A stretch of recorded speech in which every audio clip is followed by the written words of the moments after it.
Hey, it's Andreas. Let's do a 2-year review of Rolex ownership. And let's start with a quick wrist check. So, what you see here is the Datejust 41 millimeters. It has the fluted bezel and the dial is of a blue color. I bought this in Sweden in 2020 to commemorate taking a step from being a BDR to an account manager. So it was a big step in life and in career.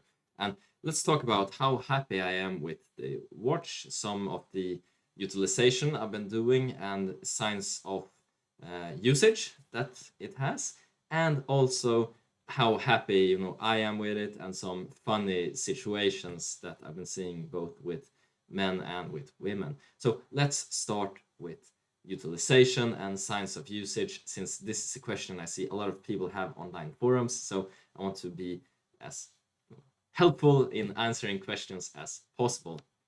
So in terms of what I've been doing with the watch, I've been swimming in fresh water, in pools, taking runs, nightclubs, office, dinners, using it almost every day.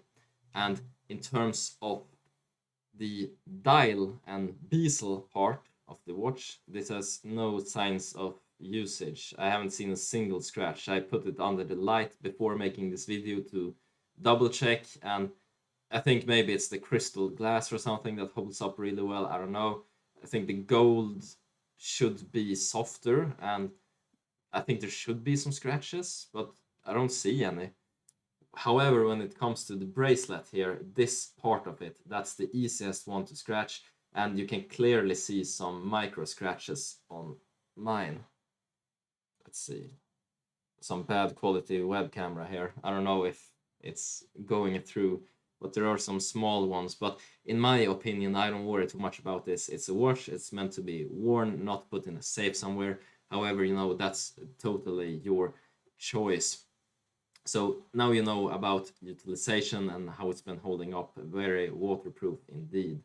And some funny stuff that surprised me was when you have it at night in the evening and you've been wearing it in the day, it really glows up. And this is something called lume that makes this happen. And if you wear it to a nightclub, it will really glow in the dark like a little flashlight or something like that. And I think that this can draw a lot of unnecessary attention, so don't go clubbing in bad areas or bad countries. Be a bit relaxed about that.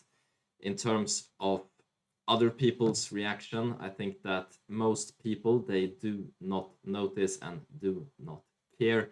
However, we see that a lot of higher status men that collect watches, they will see this as a great opportunity to start a conversation. And I have a lot of funny quotes, and I've learned a lot about watches from people who are more interested in it than me. It's always nice to hear somebody that's really passionate about the subject speak about that subject. And in terms of watches, I heard one vice president tell me that, Andreas, any salesman can get a Rolex, but the real executive gets the Patek Philippe. So a lot of funny quotes in that type of manner. In terms of some quotes, reactions from the other gender, I've seen heard women say that they never met a guy wearing a Rolex who did not have his life together. So that's one I've heard. And if you're on a date and they notice, ooh, sparkly, well, then it's a hard time for them to take their eyes off it. So most people don't recognize, but those who do have some positive reactions indeed. But I think for the most part, people just visualize themselves having this type of goods the same way you do when you see a nice Ferrari going down the street. They think, oh man, imagine if I was the one driving that. You don't think, oh, that's a really cool guy or girl. You just visualize yourself having the luxury good.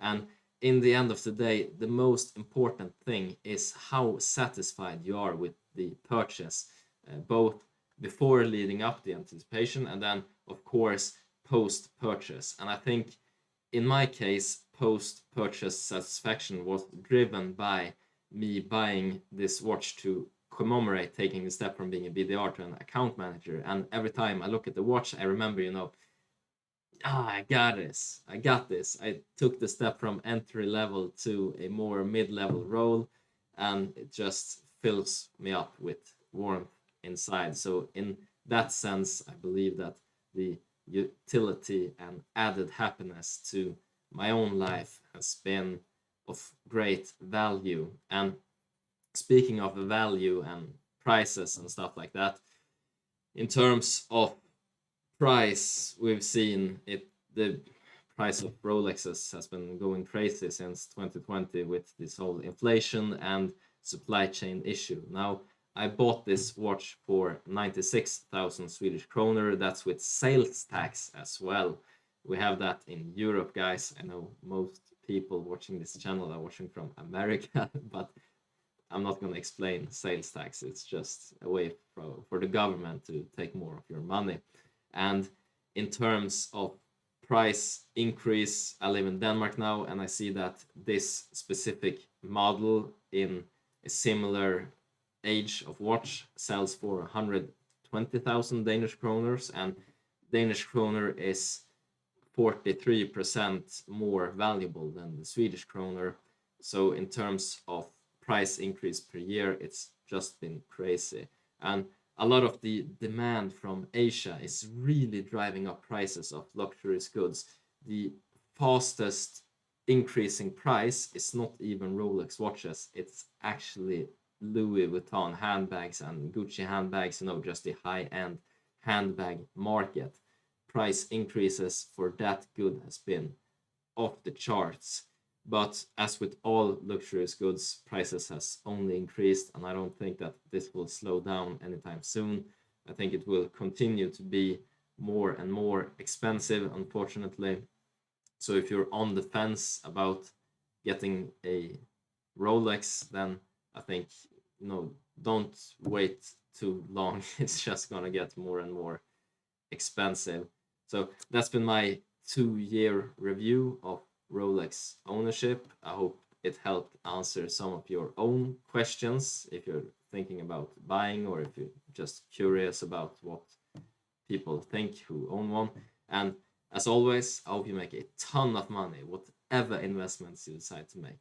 Take care now. Bye bye.